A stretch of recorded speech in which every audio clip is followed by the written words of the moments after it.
Boa noite, meus amigos. Estamos aqui de volta. Como sempre, começamos invocando a Santíssima Virgem Maria, o Santo Padre Pio de Pietrelcina, para que roguem a Deus que nenhuma injustiça se cometa nesse programa. Eu queria chamar aqui a atenção de vocês para um trabalho maravilhoso que está sendo realizado por alunos e ex-alunos meus do Paraná, sob a liderança dessa criatura extraordinária que é a Luciana Amato, que é a pessoa que certamente mais estudou e mais absorveu tudo que eu ensinei ao longo de mais de 20 anos. O site do Instituto Olavo de Carvalho entrará em funcionamento, estará online, eu creio que dentro de uma semana ou 10 dias, vocês podem anotar o endereço desde já, é www.institutoolavodecarvalho.org. Informações pelo telefone 041-3053-3391. Olha, se há um grupo de pessoas em que eu confio, que estão fazendo um trabalho sério e que realmente entenderam o que eu estou ensinando e absorveram profundamente, é esse pessoal que está lá sob a liderança da Luciana. Então, no programa passado eu mencionei alguma coisa, mas esqueci de dar o telefone. Então, está aí, 041-3053-3391. Aqui o jornal O Tempo, lá de Minas Gerais, publicou um editorial em que ele diz que as trapalhadas, entre aspas, do governo, atrapalhadas acabaram por estimular a disseminação de um discurso de direita, claramente anticomunista, afirmando que o país caminha para uma ditadura. Vira vocês, o sujeito que escreveu este editorial é um idiota, analfabeto, não entende? Não é que é merda nenhuma de política. É assim, um garoto interior, um cretino, um coitado, tá entendendo? Deve ter 12 anos de idade, né? Então, em primeiro lugar, veja, ele diz aqui que não há nenhum perigo para a democracia no Brasil, que está tudo na maior perfeita ordem, e ele avisa, cuidado que vai surgir um discurso de direita. Quer dizer, mas espera aí, não é normal que numa democracia tenha discurso de direita e de esquerda? Não? Quer dizer, o conceito de democracia deles realmente o centralismo democrático do Lenin, quer dizer, é a livre discussão dentro da esfera dos comunistas e seus aliados. Quer dizer, olha que coisa, está surgindo um discurso anticomunista, que coisa mais horrível, não pode. Então, olha, no Brasil o que o pessoal está fazendo é o seguinte, usando a definição de democracia no sentido meramente legal e formal, de modo que se há eleições, pronto, tem democracia. Então, olha, uma das condições fundamentais da democracia é o livre acesso à informação, e isso inexiste completamente no Brasil. A mídia brasileira inteira está sob o comando de pessoal que se divide em comunista e social-democrata, comunista e socialista. E o que não interessa a eles não é publicado de jeito nenhum. Sobra aqui um ou outro artiguinho, uma ou outra coluna, como, por exemplo, essa toda do Diário do Comércio, Roberto Fentes, né, Neil Ferreira. Na Veja tem lá o Reinaldo Azevedo, embora a revista esteja obviamente adocicando a imagem da Dilma, vendendo de novo. Olha, brasileiros, vocês vão cair de novo no mesmo truque. O truque do PT é o seguinte, o PT tem duas alas, tem uma ala moderada, entre aspas, e outra radical. Isso chama-se estratégia das tesouras, não lê? Então, o que eles fazem? Manda o pessoal radical na frente fazer um monte de barulho e um monte de exigências assustadoras, e daí logo vem o pessoal moderado e diz, não é assim, nós não vamos fazer isso. E o pessoal então vota o quê? Vota no partido que tem as duas alas. Quer dizer, eles oferecem o morde e assopra. O país está caindo nesse truque há mais de uma década. Quer dizer, quando vão entender que as duas correntes do PT estão perfeitamente articuladas? É assim, é como, sabe, a paulada e a cenoura que você oferece para o burro. Primeiro você, olha, nós vamos socializar tudo, vamos estatizar tudo, tomar todas as propriedades, daí vem o outro cara do mesmo partido e diz, não é bem assim, não vamos fazer nada disso. Esse programa da Dilma, que a Dilma botou todos os itens do chamado Programa Nacional de Direitos Humanos no seu programa eleitoral, daí o pessoal chiou, não pode, assim também não pode tomar nossa propriedade, daí ela retirou. Diz, meu Deus do céu! E o pessoal cai nessa, diz, não, a Dilma é moderada. Diz, meu saco, vocês não entendem, os radicais de um partido só servem para fazer propaganda, para fazer barulho, porque quem é que eles querem eleger? O pessoal que está no centro, no topo do partido. E, evidentemente, é o pessoal do Foro de São Paulo, que tem um plano estratégico da mais alta complexidade, que tem que ser aplicado aos pouquinhos, tá certo? De maneira a, vamos dizer, desencorajar ou dissuadir oposições, tá certo? E sempre tendo a seu serviço de todo esse exército de anestesistas, né? Inclusive o jornal O Tempo. Olha que jornal O Tempo, vocês são propagandistas do PT, vocês estão fazendo isso. Então, me diga aqui, quando vocês noticiaram o Foro de São Paulo, me mostre uma vez que vocês noticiaram e deram os documentos de uma reunião do Foro de São Paulo. Em 2001, né, quando o PT assinou um compromisso de solidariedade integral com as Farc, compromisso que está cumprindo até hoje, vocês noticiaram? Não, vocês esconderam. Então, que cacho de democracia é essa? Que cinismo é esse? Você precisa entender que jornalista hoje faz parte do aparato, meu Deus do céu. Não existe mais jornalismo no Brasil. Só existe propaganda e desinformação, é só isto. Quer dizer, é uma coisa que está totalmente sob o controle das forças de esquerda. E, então, quando aparece alguém com um discurso um pouco direitista, um pouco anticomunista, pronto, não pode mais. Agora, que caça de democracia é essa?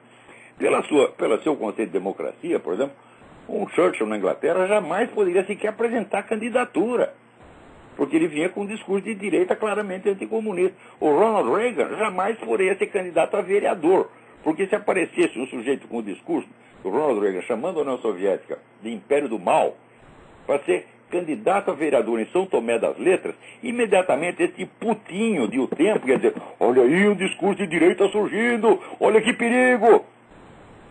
Quer dizer, é a democracia com total exclusão de quem fala o que vocês não gostam. Então, olha, a pessoa que escreve isso, ela não tem consciência de que é desonesta.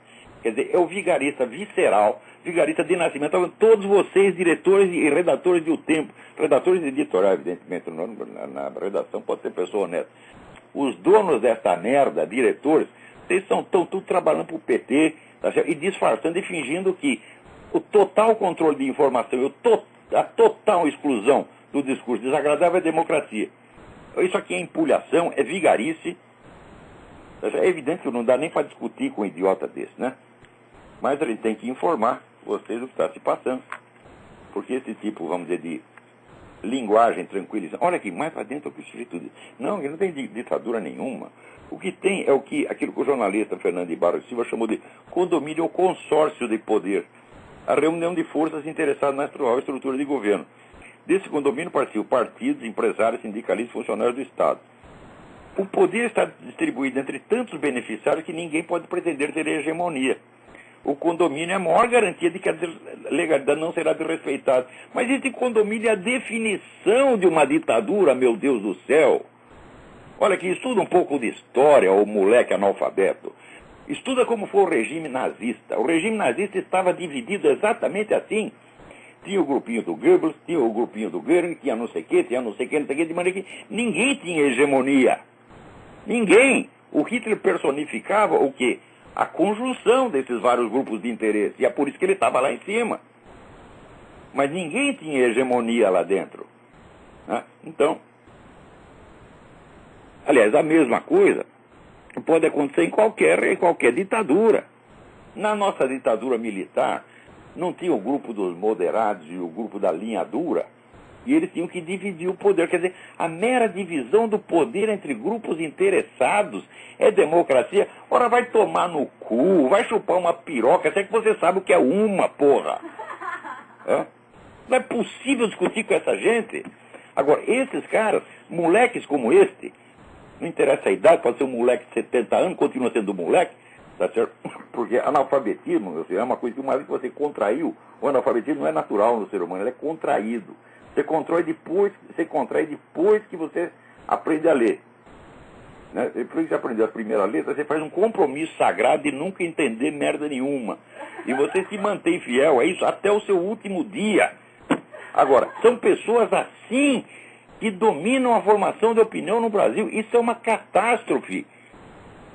Eles não sabem o que é uma ditadura, eles acham que é a divisão do poder entre vários grupos interessados, beneficiários, olha, até se traz beneficiários, Quer dizer, aqueles caras que dividem o dinheiro, dividem o poder. E eles, o filho da puta chama isso de democracia e quer vender isso para vocês. Esse jornal O Tempo tem que ser fechado. Esse jornal é um crime, porra.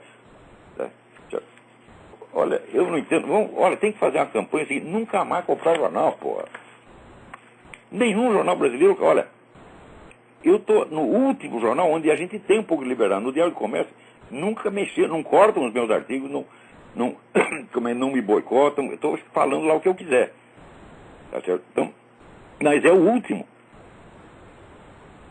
Agora, é aqui, a mesma coisa aconteceu essa semana com o negócio da Ingrid Betancourt, que pediu uma indenização, tá certo, de 6,8 milhões de dólares pelo seu sequestro. Só que a indenização não era para ser paga pelas Farc, pelos sequestradores, paga pelo governo que a libertou. O que tem que fazer com uma prostituta dessa? Tá certo? Mandar tomar no cu? Né? Deve ser, porque do outro lugar já deve ter dado tomando. Não duvido que essa mulher ficou se divertindo lá com as Farc. Tá certo? Então, ficou lá não sei quantos anos, mas não estava tão ruim lá não, viu? Ruim está agora, está se queixando contra o governo que a libertou, meu Deus do céu. E daí ela vem com a explicação, não, mas não foi ingratidão, foi para dar um exemplo. Olha só que filha da puta. Quer dizer, não é que ela é ingrata com o governo, ela está estimulando a ingratidão geral. Ela quer que não só ela, mas todos os sequestrados processem o governo da Colômbia. Agora, os representantes das Farc estão aí à solta. Tá certo? Então, o pessoal que invadiu lá o Palácio da Justiça são todos anistiados. Por que não processa eles? Não processa eles, porque daí vai todo mundo cair de pau nela, né? Então, agora aqui, no caso, só provocou reação hostil na Colômbia. Os colombianos ficaram evidentemente ofendidos, porque eles sabem o que as Farc fizeram lá.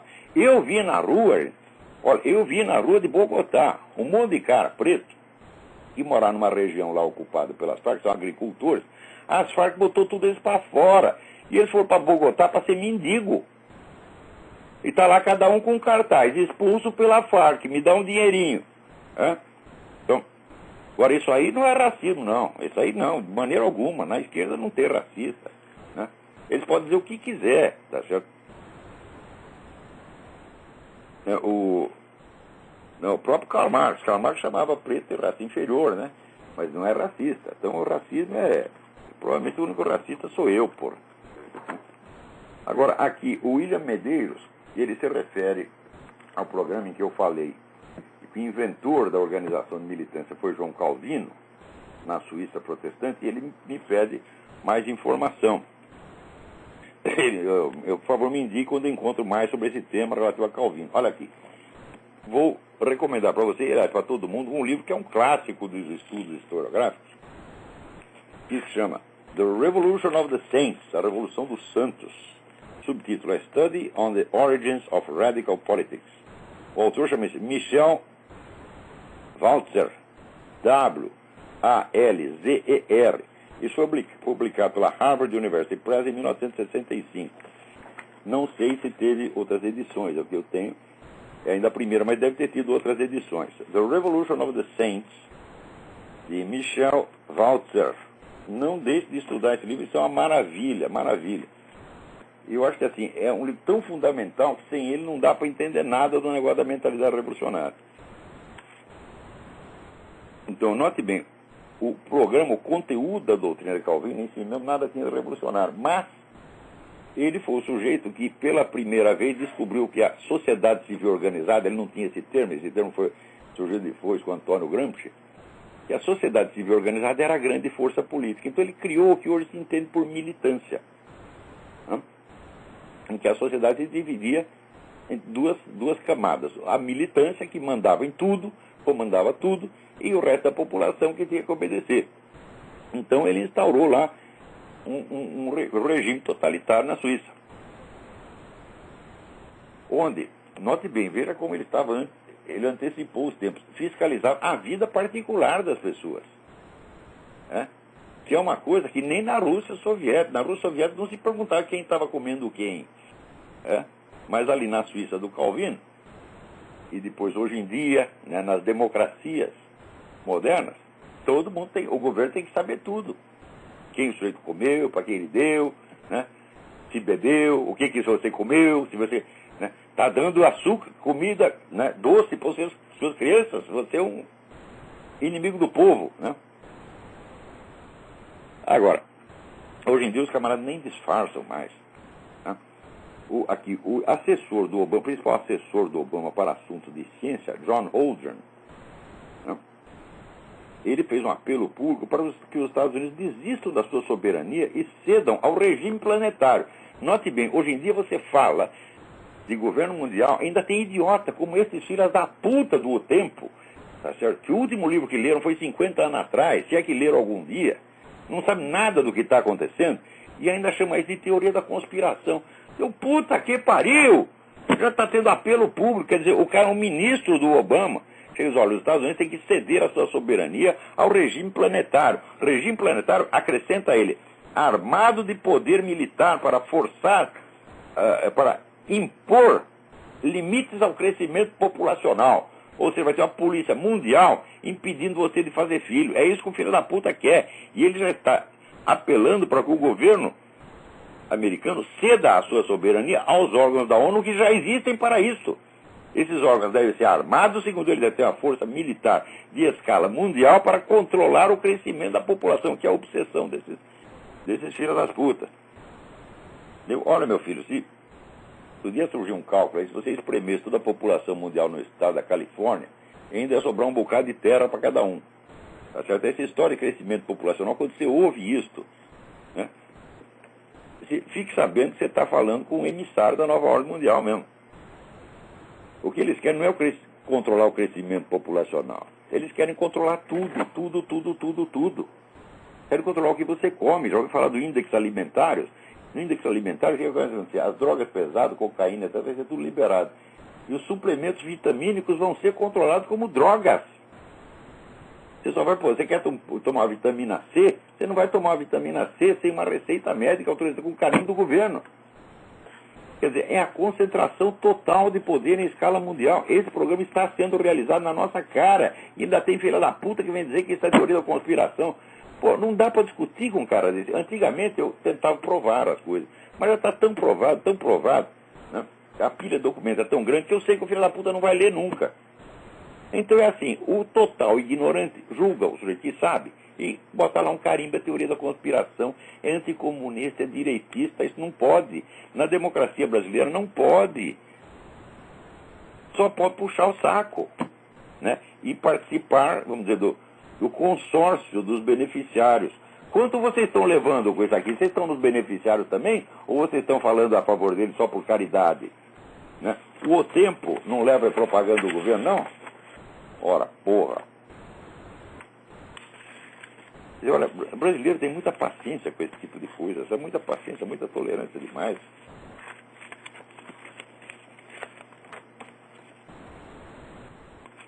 Olha aqui, eu tenho recebido umas cartas excelentes, mas como sempre, já umas cartas muito compridas, não dá para ler, pô. Aqui, o Renato Cunha me manda uma carta excelente com uma tradução de um artigo também excelente que saiu na página do henrymakoff.com, A Música como Arma, como a MTV serve a nova ordem mundial. Importantíssimo artigo, importantíssimo. Então, é muito comprido, não dá para ler aqui. Então, o que eu vou fazer? Eu vou mandar esse texto para o Mídia Sem Máscara e pedir que eles publiquem. É isso, muito importante. Muito obrigado, Renato Cunha. Também aqui a Sayonara Guimarães me manda um artigo excelente sobre, né, esse caso do jogador Bruno, do Flamengo, né, que não queria ter o filho, matou a mulher. É simples, vamos adotar isso aí. Em vez de matar a criança, já mata a mãe direto, porque se você matar um bebê, meu filho, não barriga a mãe, depois você vai ter que matar outro. Pra quê? Já dá um tiro na desgraçada que ela nunca mais tem filho, porra. Não é uma solução? É a solução final. Você não quer controlar a população? Então, controla na fonte. Em vez de, sabe aquele negócio português que matar a barata jogando naftalina uma por uma? Não, você já mata na fonte, você mata as mães, pronto, acabou os bebês, porra. Né? Olha aqui, o Tiago Venson me informa que a missa tridentina, que outro dia eu anunciei, né, que está voltando em algumas igrejas do Brasil, também já está sendo rezada em Brasília. E informações aqui, http:// Missa Tridentina em Brasília, .wordpress.com. Não tem www, http://missa tridentina em Brasília.wordpress.com. Né? Por exemplo, isso aí, você não vê uma matéria sobre isso. Por quê? Porque missa tridentina, aí direitista, anticomunista, isso não pode, isso tem que ser excluído. Isso é discurso de ódio. Missa tridentina é discurso de ódio. Olha lá, os caras acreditam em nosso Senhor Jesus Cristo, que coisa mais, né, mais horrível, mais escandalosa. Outro dia eu estava lendo, mas olha aqui, ateísta militante é uma raça ruim mesmo. Outro dia eu estava lendo, né, quando o poeta T.S. Eliot, Thomas Stearns Eliot, se converteu ao catolicismo, então a amiga dele, Virginia Woolf, escreveu uma carta para os amigos dizendo: olha, agora ele está morto para nós, né? Agora ele já não é mais nada para nós, ele já não pertence ao nosso círculo, não podemos mais aceitá-lo. Eu vi até acho que estava a carta, estava lendo o texto da carta nesse livro maravilhoso. Olha aqui. Tive uma conversa muito constrangedora e deprimente com o pobre Tom Elliot, que agora deve ser tido como morto para todos nós desde a partir de hoje. Ele se tornou anglo-católico. Ele acredita em Deus, na imortalidade, e vai à igreja. Fiquei realmente chocada, né? Um cadáver me pareceria mais digno de crédito do que ele. Eu quero dizer, existe algo de obsceno numa pessoa viva acreditar em Deus. Mas olha aqui, filha de uma puta. Eu li isso aqui num livro que eu recomendo para vocês, The Rage Against God, O Ódio a Deus, escrito por Peter Hitchens, que é irmão do Christopher Hitchens. Você vê que vexame, né? O maior líder ateísta da Inglaterra, que é o Christopher Hitchens, o irmão dele, que é um escritor tão bom ou melhor do que ele, se converteu ao catolicismo, meu Deus do céu.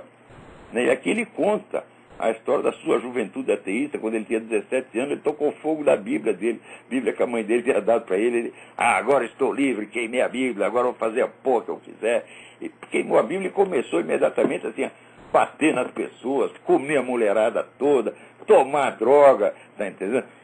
Puta que pariu, que vida de merda. E ele acha que ele tinha esse mesmo sentimento de superioridade infinita que o Hitchens tem, né? Porque o Hitchens está escrevendo cada vez mais violência, meu senhor. Eu vou comentar aqui um livro de um escritor colombiano que mora no México. Ele renunciou voluntariamente à nacionalidade colombiana e se tornou mexicano, mas ele quer ter sucesso na Colômbia, fica publicando os livros dele na Colômbia, chama Fernando Vallejo, o filho da puta, né? E escreveu um livro, o livro chama La Puta de Babilônia. Começa, olha, xingando a Igreja Católica de tudo quanto é nome e atribuindo a ela todos os crimes possíveis e imagináveis, tá certo? Desde que o mundo é mundo, é uma coisa incrível, sabe? Você lê o livro, você ri, não dá para parar, porque o Christopher Hitchens, comparado com o Fernando Vallejo, tá certo? Ele é coroinha, né? É um negócio incrível. Quer dizer, esse pessoal está ficando cada vez mais violento, cada vez mais bravo. Por quê? Eles não estão conseguindo converter ninguém, porra, só eles mesmos, né? Quanto mais xinga, né? Olha, eu saiba, no mundo inteiro, o número de católicos está aumentando, o número de protestantes está aumentando, né? Na Ásia e na África, o número de conversões aumenta dia a dia e fica lá esses caras esbravejando. Não vão conseguir nada, né? Não conseguia passar um vexame como o que o Peter Hitchens confessa aqui que passou. Porque ele diz, olha, tudo que eu escrevi, tudo que eu falei naquele tempo, eu enganei muita gente. Porque, infelizmente, eles acreditaram em mim, né? E é claro que depois que você meteu merda na cabeça do outro, daí por diante ele é responsável pelas ações dele. Mas naquele momento, tá certo? Você mudou o destino do cara, então você é eternamente responsável. Ele disse, olha, não adianta eu tentar consertar o que eu fiz, né? E você espalhar a intriga, e a intriga contra a Igreja Católica é um negócio impressionante, não adianta você desmentir, não adianta. Você pode mentir por uma coisa, se aparece de novo, e de novo, e de novo, e de novo. Né? Tem história de um sujeito que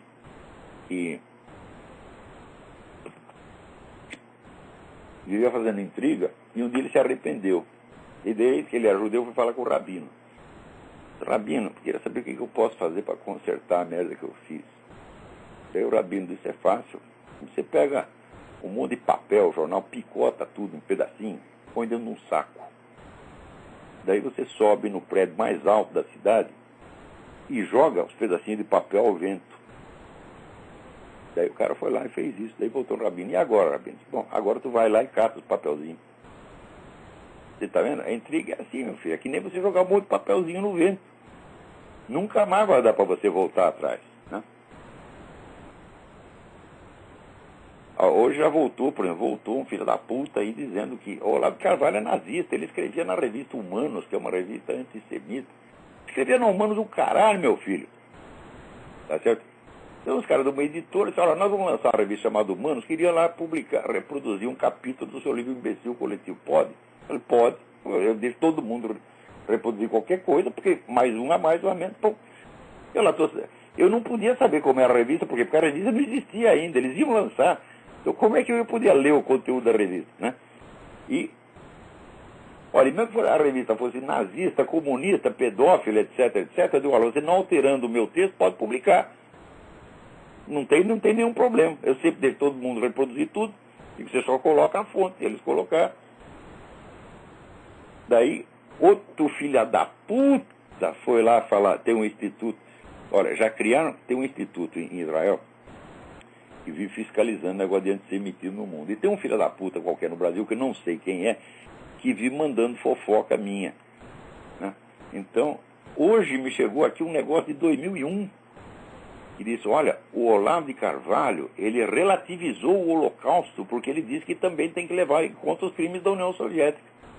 Eu digo, uai, desde quando você mencionar um segundo crime é relativizar o primeiro?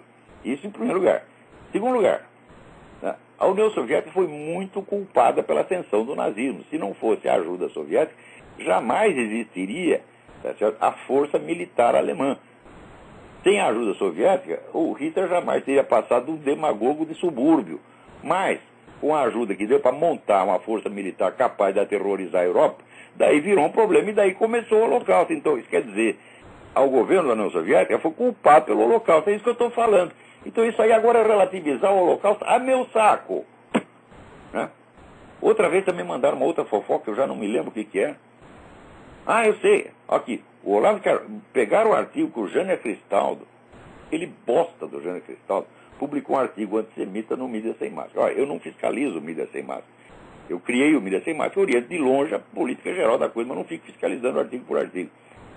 Então o Jânio Cristaldo, que era um colaborador, escreveu um artigo bom, 2 artigos, 3 artigos, de repente começa ele a jogar merda na Igreja Católica e também começa a jogar merda nos judeus. Daí entrei eu lá na lista dos antissemitas do Instituto Rots, porque eu dirigia um jornal que publicava artigo antissemita do Jânio Cristaldo. Eu escrevi para os caras, olha, eu já expulsei o Jânio Cristaldo por causa desse artigo, o que mais tu quer que eu faça? Daí o pessoal do Instituto me mandou uma carta pedindo desculpa, falando, não, tá certo, sou uma pessoa boa, não tem nada de antissemita. Mas, olha, fofoqueiro é uma merda. E o Brasil tem assim, tem um fofoqueiro em cada esquina, porra. É um negócio incrível. A gente que não tem mais o que fazer mesmo. Agora, vamos ver o que mais nós temos aqui. Tem tanto material que eu fico atrapalhado.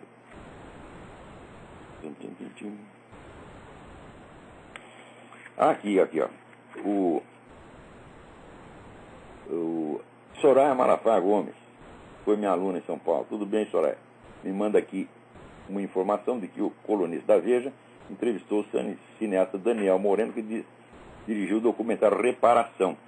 Então, o documentário trata do atentado que ocorreu em 19 de março de 1908 no consulado americano, onde estava passando um cidadão na rua, que não era nem americano, nem porra nenhuma, chamado Orlando Lovec, e a bomba estourou e ele perdeu uma perna. É certo? E ficou durante 30 anos esperando que o governo lhe desse uma miséria de uma indenização, enquanto os autores do atentado estavam nadando em dinheiro de indenizações. O cara simplesmente fez um documentário sobre isso. Isso é direitismo, isso não pode, isso é anticomunismo. onde já se viu anticomunismo, meu Deus do céu. Ora, se não pode ser anticomunista, só pode ser duas coisas. Ou você é comunista, ou você é um cagão que fica quieto. Só isso é permitido no Brasil. Então, você pode até ser um não comunista, desde que você fique quietinho no seu canto. Então, é que nem no Irã. No Irã você pode ser católico, você pode ser protestante, você pode ser judeu, desde que você não fale da sua religião para ninguém. Você fica quietinho dentro da sua casa. Então, você é anticomunista ou não comunista? Ah, pode, desde que você fique quieto na sua casa. Você não pode publicar uma linha a esse respeito. Você não pode nem contar a história. Quer dizer, eu assisti o trailer do Reparação. Ele não está falando nada contra ninguém, só está mostrando como as coisas aconteceram. Quer dizer, não é um filme direitista, mas isso basta para causar escândalo e terror, pânico na auto-esquerdista. Ou quando eu digo auto-esquerdista, estou falando aqui, a redação inteira da Folha, a redação inteira do Estadão, a redação inteira da Veja, com 2 ou 3 exceções, tá certo? A redação do Jornal Nacional. Essa putada toda, isso é elite esquerdista, meu Deus do céu. São eles que estão proibindo informação, são eles que estão bloqueando informação. Esse é o Serviço Oficial de Censura composto por jornalistas. Isso que é a coisa mais engenhosa, perversa e calhorda que eu já vi. Isso não é a autocensura, que o jornal se censura a si mesmo. Não, não é só isso. Tá certo? Porque quando o jornal se censura a si mesmo, cada um se censura diferente do outro, ué. Não é isso? Antigamente era assim, a autocensura todo mundo faz. Quer dizer, o jornal, conforme os seus interesses, conforme a sua política, às vezes ele veta certas matérias, mas nunca veta por muito tempo, não. Veta um tempinho e depois soltava. Era assim que era normal. Mas agora não, é a mesma censura espalhada por toda parte. Então não é a autocensura dos jornais, é a classe jornalística censurando os jornais, é completamente diferente. Não é a autocensura de um jornal, não, senhor. É uma coisa uniforme, nacionalmente uniforme, homogênea. Isso não acontece. A possibilidade disso acontecer por coincidência é de 1 em 8 bilhões. Quer dizer, por que as mesmas notícias são vetadas em todos os jornais, em todos os noticiários de TV, em todos os programas de rádio? Ora, meu Deus do céu, isso é militância organizada. E tem os caras que não são militantes, mas são simpatizantes. E tem os outros que são cagão. É por isso que a notícia não sai. É por isso que a criação, formação e expansão da mais poderosa organização política que já houve no continente foi totalmente vetada no Brasil durante 16 anos. Ora, veja se a ditadura militar conseguiu vetar alguma informação durante 16 anos. Nunca conseguiu. Nem tentou. Nem tentou. Eu me lembro que eles vetavam notícias durante algum tempo, depois liberado, depois não interessava mais. Mas não, esse negócio é uniforme, geral e permanente. Isso é uma KGB que está dominando a imprensa no Brasil. Agora, continua havendo eleições. Eu digo, mas para que serve a eleição se não circula informação? Se você não pode dizer realmente quem são os candidatos, por exemplo, a Dilma, você não pode falar nem do passado dela. Mas por que precisa falar do passado se a mulher está lá no PT, que é o fundador do Foro de São Paulo? A Dilma não foi terrorista, ela é terrorista. Qualquer membro ou colaborador do Foro de São Paulo é terrorista, porque o Foro de São Paulo é uma entidade terrorista que controla 5 ou 6 organizações armadas e, através das outras organizações desarmadas legais, as protege. Então é uma articulação, tá certo? Como qualquer movimento terrorista que se preza.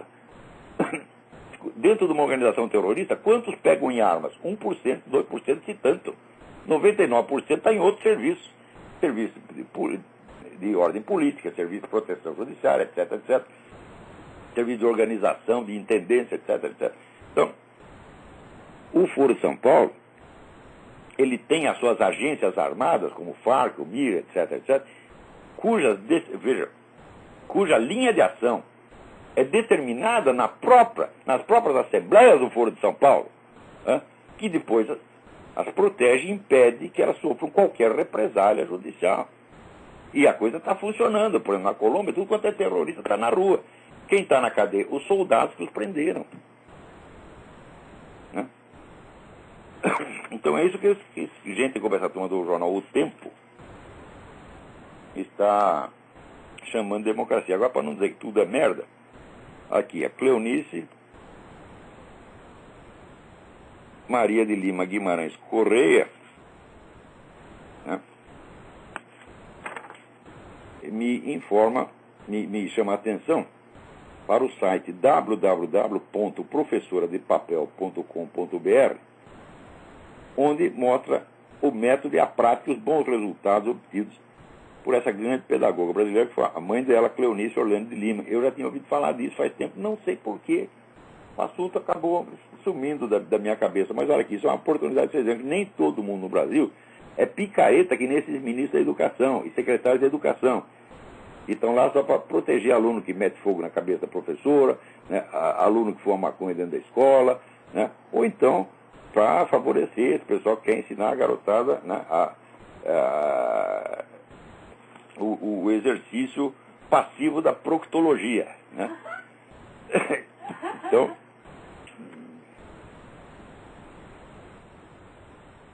ontem eu estava vendo um filme, o sujeito se queixava da porra, tá lá na cadeia, tem um monte de bandido, cada um era candidato a ser meu proctologista. Então, aí, agora não precisa ir na cadeia, meu filho, você vai na escola, tá lá o professor é seu proctologista. Tem alguém na linha aí, quem é? Boa noite, professor Olavo, é Fabrício. Boa noite, tudo bem? São Paulo. Tudo ótimo, senhor? Tudo bem. Professor Olavo, eu descobri o seu nome, que na verdade ele fica muito escondido. Eu descobri pelo padre Paulo Ricardo, escutando os cursos dele. Infelizmente, eu acho que o senhor fez tanto inimigo que o senhor fica oculto e não dá nem para achar o senhor. De filosofia que tem 2.000 alunos no Brasil. Eu tenho. Professor, eu queria compartilhar o que eu senti. Eu queria compartilhar o que eu senti ouvindo os seus ensinamentos. É que eu me sentia como se fosse no mito da caverna do Platão. E sabe aquela tendência que eu tenho de voltar para a caverna, para aquele escurinho acolhedor?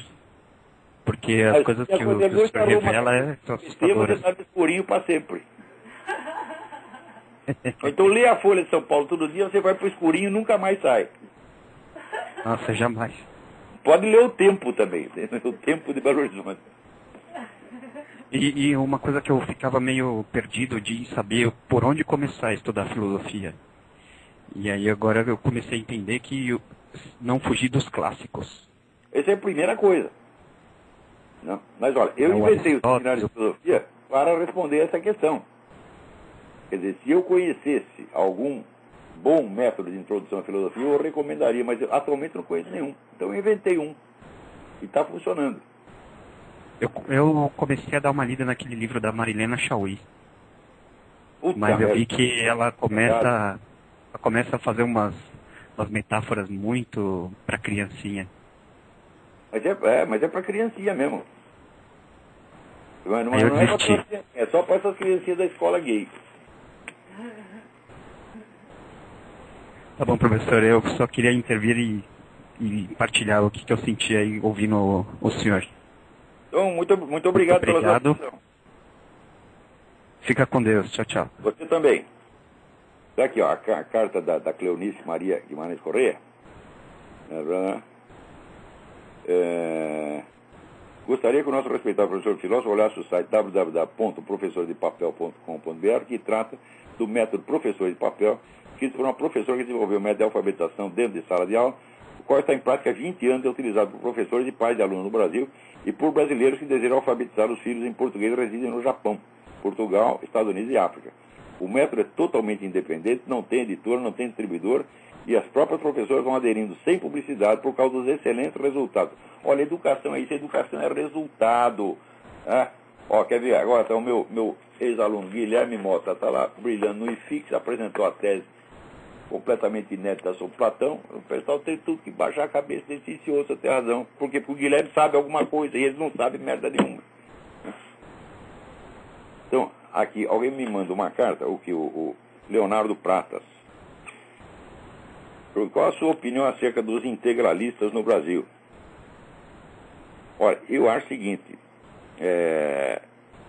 eu sempre tenho muito respeito pelo Plínio Salgado, embora não leve muito a sério a teoria política dele, porque, no fim das contas, ele é um cara favorável à centralização, a um Estado que vai dominar tudo. Então, isso realmente está furado. Mesmo que baseie isso em argumentos tirados da doutrina social da Igreja, tá certo? A doutrina social da Igreja coloca princípios gerais, tá certo? Mas, quando a execução desses princípios gerais passa pela centralização da autoridade, sempre dá bode e acaba se comprometendo com a mentalidade revolucionária. Mas eu não posso negar que o Plínio Salgado foi um homem de a grande nobreza de caráter. Inclusive, era um dos primeiros protestos no mundo contra a perseguição ao judeu na Alemanha, partiu dele. É uma coisa que ninguém sabe, mas que todo mundo no Brasil tinha que saber. Né? Eu não sei se essa carta do Plínio ao Führer se encontra na internet, mas deveria estar. Porque foi logo, eu creio que a carta é de 36, 37, logo que começou o negócio. Você vê, em 39 ainda tinha judeus saindo da Alemanha, correndo e vindo para cá, para tentar contar para as pessoas o que estava acontecendo, e a putada aqui não acreditava, porra. Né? Mas o Plínio Salgado, então, foi esse pioneiro. Né? Daí ele pergunta: o senhor tem conhecimento da existência de um grupo político, talvez, intitulado Resistência Nacionalista? Já ouvi falar, mas não acompanho as atividades deles, não estou muito bem informado. Agora, muito bem, na parte anticomunista, eu apoio tudo isso. Tá certo? Porém, quanto a propostas concretas de governo, eu acho que todos esses movimentos, eles vêm contaminados de mentalidade revolucionária. Eu li muitos livros, por exemplo, que eram da direita católica francesa dos anos 20 e 30. Na parte crítica, eles são excelentes, eles analisam a situação com muito realismo, né? Compreendem o caráter monstruoso do comunista, mas quando chega na proposta, sempre vem aquele negócio de autoridade, de centralizar o governo. Fala, isso aí não adianta, porque você vai cair na mesma trama deles. Tá certo? Note bem, eu acho, cá entre nós, que enquanto o mundo estiver infectado com o movimento revolucionário, qualquer proposta de governo só serve para eleger candidato, mas não vai mudar nada, não vai fazer nada de bom. Nós não temos que ter uma proposta positiva. Tá certo? Olha, se o sujeito, vamos supor, você tem um amigo, o sujeito está lá na cama com AIDS, câncer, tuberculose e bicho de pé. Além do mais, ele está louco. Tá certo? E totalmente sem dinheiro. E você chega lá, vão dizer, eu vou oferecer uma proposta positiva para você. Tá? Isso não é uma brincadeira? Hã?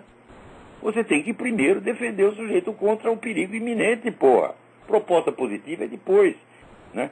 Quer dizer, a sua casa está infestada, cercada de ladrão, todo mundo armado, com o revólver na sua cabeça, e vai oferecer uma proposta positiva? Não, você tem que eliminar o mal iminente. Primeiro, o grande mal do mundo chama-se movimento revolucionário. O movimento revolucionário matou desde que ele começou no século XVIII até hoje 300 milhões de pessoas. Né? É como se fosse a população inteira dos Estados Unidos. Né? O dobro da população brasileira. Certo? Criou a miséria como nunca se viu no mundo. Em parte alguma se viu assim, 30 milhões de pessoas morrendo de fome em 10 anos, como aconteceu na China, no chamado grande salto para a frente, que foi a coletivização da agricultura. Essas coisas só acontecem em regime comunista e socialista, meu Deus do céu. Então, matam gente pra caralho, criam uma miséria e não param de falar mal de todo mundo, criar intriga, envenenar a cabeça dos outros e posar de santinho. Enquanto essa coisa não parar, nenhuma proposta política positiva servirá para nada. Eu entendo o seguinte: proposta política positiva, primeiro, é sempre de curto prazo. Uma coisa que você pode executar é que as pessoas podem ver o resultado. Porque se ele prometer um mundo maravilhoso numa data indefinida, é assim, ele anda 3 metros, o futuro anda 3 metros para frente. Então nunca chega a porra do futuro, então ele não pode ser responsabilizado por nada que aconteceu. Ele matou 100 milhões de pessoas, daí ele diz, mas vocês vão ver os benefícios no futuro, vão ser tão grandes que esses 100 milhões de pessoas serão nada. Eu digo, mas quando vai chegar isso aí? Então, quer dizer, a proposta autoadiável faz parte da natureza do movimento revolucionário.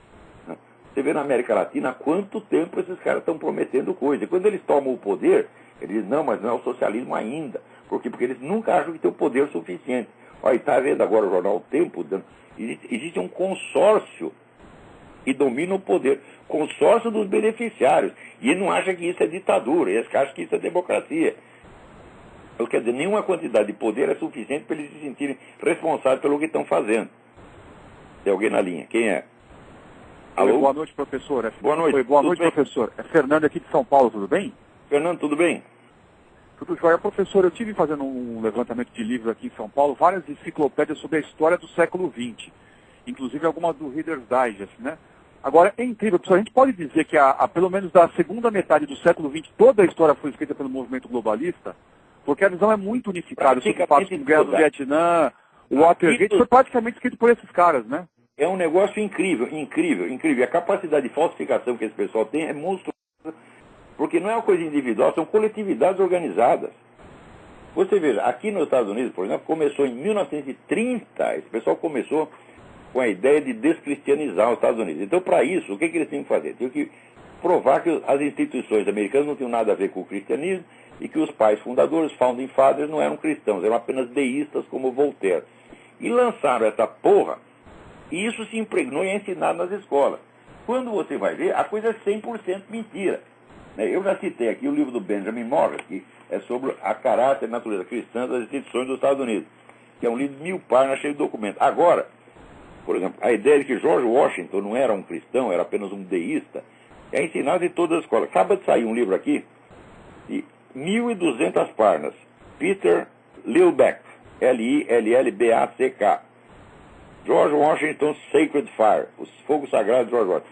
São documentos e mais documentos e mais documentos e mais documentos da mão do George Washington, a participação dele nas igrejas, depoimento dos membros das igrejas na época.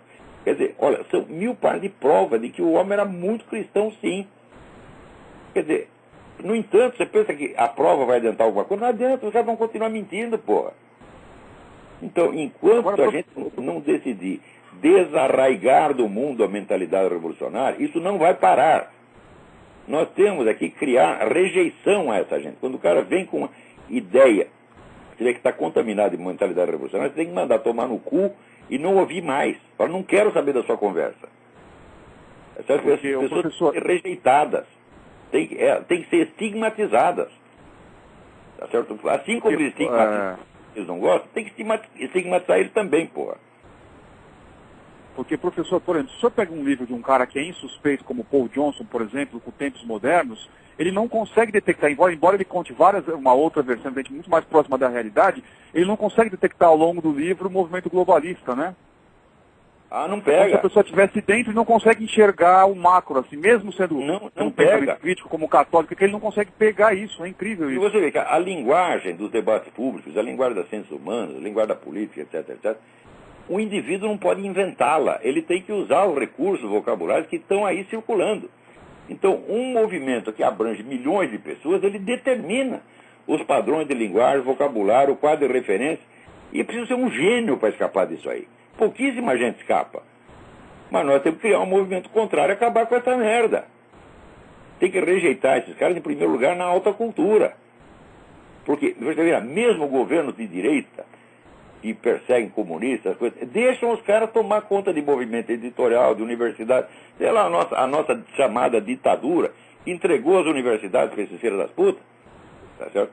Então, derrotaram a guerrilha, que não era um grande perigo, e entregaram as universidades para o perigo efetivo, que era a Revolução Cultural Gramsciana. Então, por quê? Porque não entendem o processo. E não querem ouvir as pessoas que estudaram e que sabem.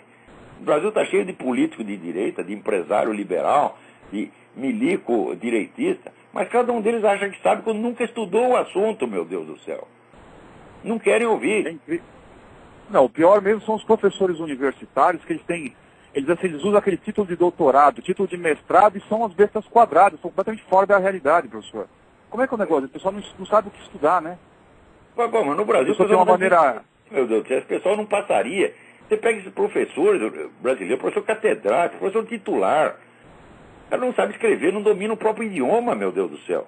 Como é que pode ser uma coisa dessa? Terrível. Tá bom, professor. Obrigado, boa noite, viu? Boa noite, boa noite. Agora, eu queria lembrar aqui. Peraí, tem mais alguém na linha. Alô, quem é? Alô? Essa ligação pifou. Vou aproveitar para falar. Na semana passada, aqui eu considerei lamentável que o meu aluno Marcel Van Hatten fosse candidato a deputado estadual. Eu considero lamentável que qualquer pessoa seja candidato nas presentes circunstâncias, porque antes de lançar candidato, nós temos que criar uma base social, nós temos que criar militância, tem que ocupar universidade por universidade. Depois que você tem uma base de apoio, aí sim você bota os caras no parlamento. Mas agora eles ficam no parlamento sozinhos, sem apoio popular, né? Levando porrada tudo quanto é lado. De qualquer modo, ainda assim, eu acho que é um mérito deles, eles tentarem isso. Tá certo? Então tem dois ex-alunos meus que estão aí. Um é o Marcel Van Hatten, candidato a deputado estadual no Rio Grande do Sul, e outro é o Ricardo Salles, candidato a deputado estadual em São Paulo. Então, se eu tivesse aí, votaria neles, sem sombra de dúvida. Tem todo o meu apoio. Eu não sou contra a candidatura deles. Não, eu sou contra antecipar a política eleitoral à formação de militância. Eu acho mais importante você dominar, por exemplo, uma universidade, né? Você fez uma bela carreira de líder universitário, continua na mesma universidade como professor, se torna reitor da universidade, tá certo? E pratique lá a mesma discriminação que esses desgraçados praticam contra você. Tape a boca dos desgraçados, porra. Humilhe-os em público. Tá certo? Mostre como são ignorantes, vigaristas, e os demita, meu Deus do céu. Então, esse pessoal de esquerda fica tomando emprego dos outros, tá, né? Mesmo que seja uma pessoa de alta competência, ele persegue e põe para fora. Agora, o que custa a gente botar para fora os incompetentes esquerdistas, incompetentes analfabetos? Né? Agora aqui. Peraí, tem alguém na linha. Alô? E foi também. Alguém me manda aqui uma notícia de que o cubano Juan López Linares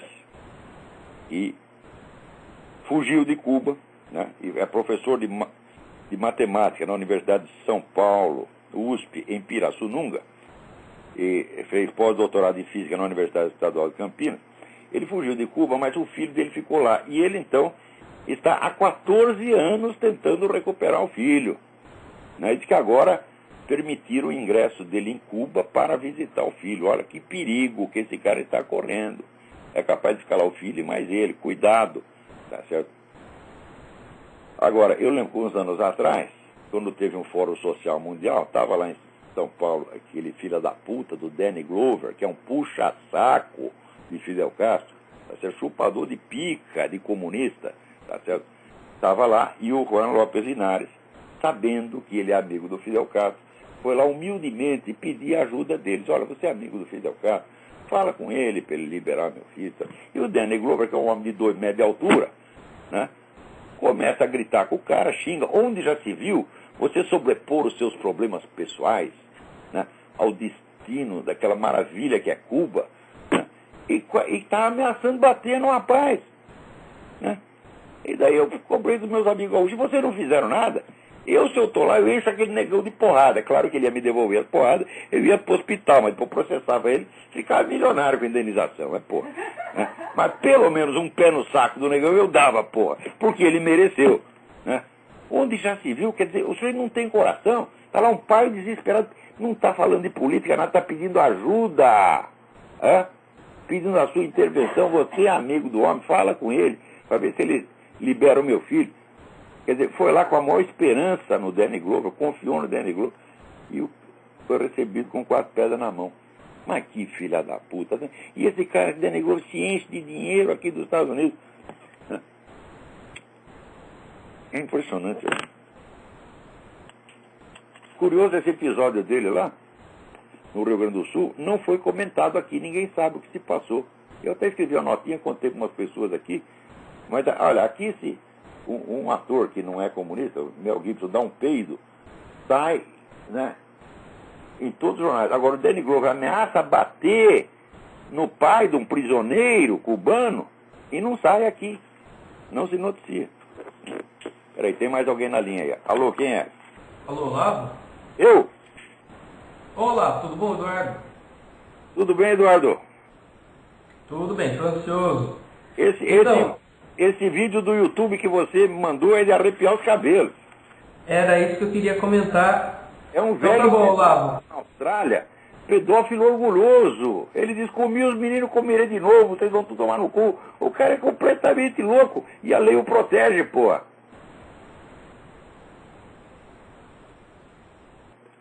Então, olha, tá lá, esqueci. Olha, o nome do cara é Jeffrey Leonard. Jeffrey é G-E-O-F-R-E-Y. Leonard escreve-se Leonard. Vamos lá, Jeffrey Leonard. O cara é completamente biruta. Então o que ele faz? Ele fica circulando na frente da casa das suas vítimas para provocar. Então as vítimas, o que você faz? Elas têm que mudar de rua, mudar de estado. Quer dizer, o cara foi condenado lá, ficou uns 6 meses na cadeia, mas eles são condenados à prisão perpétua. Eles não podem sair de casa, né? Então tem que mudar de cidade. E a lei protege o cara. E agora estou escrevendo um livro para provar as virtudes da pedofilia. Prestem atenção no que eu estou dizendo, gente. Antes de 10 ou 15 anos, a pedofilia será legalizada e quem se opuser a ela será criminalizado. Chega lá, você quer comer o seu filhinho de 5 anos, você não deixa, ele dá a queixa, você vai para a cadeia. Preste atenção. Anote aí o que eu estou dizendo, porque eu sei como começa esse tipo de movimento. Se vocês procurarem no YouTube, eu estive pesquisando, tem centenas de vídeos pró-pedófilos, mas centenas, né? Assim, primeiro tentando, não advoga a pedofilia abertamente, mas vai tentando dessensibilizar as pessoas. Então, dessensibilização é o primeiro passo. Você acostumava, não, isso é um fenômeno natural, existe desde que o mundo é mundo, né? O segundo passo é embelezar, né? Então, fizeram aí um filme que é de um sujeito que ele, durante a guerra, acho que ele era um menino na Holanda, ele devia ter uns 12 anos, se apaixonou por um soldado canadense, um homem adulto, né? E naturalmente deu pro cara, né? E depois o camarada naturalmente o abandonou, virou as costas, foi embora, né? Você acha que pedófilo tem verdadeiro amor pela criança? É nada, quer rabar o moleque e depois o moleque se dane, né? Foi exatamente o que aconteceu, que o soldado comeu o cara e foi embora. E o cara, rapaz, ele tá até hoje, ai, meu soldado, ele não telefona, uma coisa assim, rapaz, puta que pariu, né? Ele devia ficar com raiva do cara, né? Mas não, ele está lá apaixonado até hoje. Agora deve ser um velhinho de 70 anos, né? Com nostalgia do adulto que eu comeu quando ele tinha 12. Né? Olha que coisa mais... Ele não tem culpa, coitado, né? Mas está lá embelezando, né? O soldado foi muito mal com ele, porque ele se aproveitou e depois deu no pé. Né? Quer dizer, nem depois que o cara fez 18 anos, fez 18 anos, agora não interessa mais, agora é homem que quer mais, né? Quem está na linha aí? Alô, professor? Alô? Fabrício, de Belo Horizonte, mais um Fabrício. De Belo Horizonte, sou aluno do senhor, tudo jóia? Professor, vendo o senhor falar aí, tem um pouco a ver, um dia desses dias de masoquismo que a gente tem, eu estava assistindo um jornal da TV Bobo, e falando que está um projeto aqui no Brasil para filhos de pais separados, divorciados, o menino vai passar por um teste psicológico e se um dos pais ofender, né, mutuamente, o menino vai ficar com o Estado, em poder do Estado. Você vê que a gente está querendo até dos filhos. Né? E ao mesmo tempo, logo em seguida, diz que tem um outro projeto também para facilitar o divórcio. No mesmo instante. Então, para que casar? Não precisa mais divorciar. Olha, aqui, nos Estados Unidos, 50% dos casamentos terminam em divórcio. Né? Pois é. Então, pois é. Porque veio o sex lib, né? Não, mas o sex lib vai... veja que coisa. O Wilhelm Reich, que era profeta aí desses comunistas idiotas, ele dizia que existia homossexualismo por causa da repressão sexual. Tirasse a repressão sexual, o homossexualismo desaparecia. E todo mundo acreditou. Veja você, porque liberou, todo mundo começou a dar, que deu uns doidos, porra. Né? Pois é. E nós vamos pegar, e o Estado agora, como o senhor disse, o Estado vai querer cuidar das crianças agora. O Estado, até as crianças, nós vamos ter chance de criar as nossas crianças. Não tem nenhum funcionário público pedófilo, né? Pedófilo é empresa privada. Né? Exato. Tem uma guarda de polícia pedófilo. Guarda da FEBEM, não tem nenhum pedófilo. Ora, meu Deus do céu, vai entregar as criancinhas na mão do lobo, na toca do lobo, pô. Exato. Pois aí, não precisa nem ter caso assim de pedofilia, é só se o pai, vamos dizer, o pai divorciado falou mal da mãe, ou a mãe falar mal do pai, aí isso, eles dizem que vai ser é um choque psicológico muito grande para a criança, então a criança vai passar por um check-up de um psicólogo do Estado, e ele vai decidir que tá apto a ficar com ele. Pois é. Eu fico falando palavrão aqui dentro de casa, porra, né? A minha mulher demora para trazer o c... Fala, que merda, tá? Né? Pronto, eles estão traumatizados. Puta que pariu. Né? Professor, eu vou desligar. Fique com Deus. Um abraço, senhor aí. Tudo de bom, boa sorte aí. Tá ótimo. Okay. Olha, o nosso tempo está acabando, mas eu queria lembrar um negócio. Não sei se tem tempo ainda, pelo menos na gravação vai ficar. O pessoal do MST quer fazer um plebiscito popular para limitar o tamanho da propriedade rural. A alegação deles é o seguinte, é que a pequena propriedade já produz a maior parte dos alimentos de mesa dos brasileiros. Toda a produção de hortaliças, 87% da mandioca, 70% do feijão. Eu não acredito nessas estatísticas. Mas se elas forem verdade, vocês viram que absurdo. Se as pequenas propriedades já produzem a quase totalidade do que os brasileiros estão comendo, aumentar o número dessas propriedades é desastroso. Você vai ter um excedente de produção, o preço vai baixar, o agricultor vai morrer de fome. Quer dizer, os caras, eles argumentam alguma coisa que é o contrário do que eles querem, porra. Como é possível? O MST contrata um argumentador melhor que assim, não dá, porra. Então tá, até a semana que vem, muito obrigado.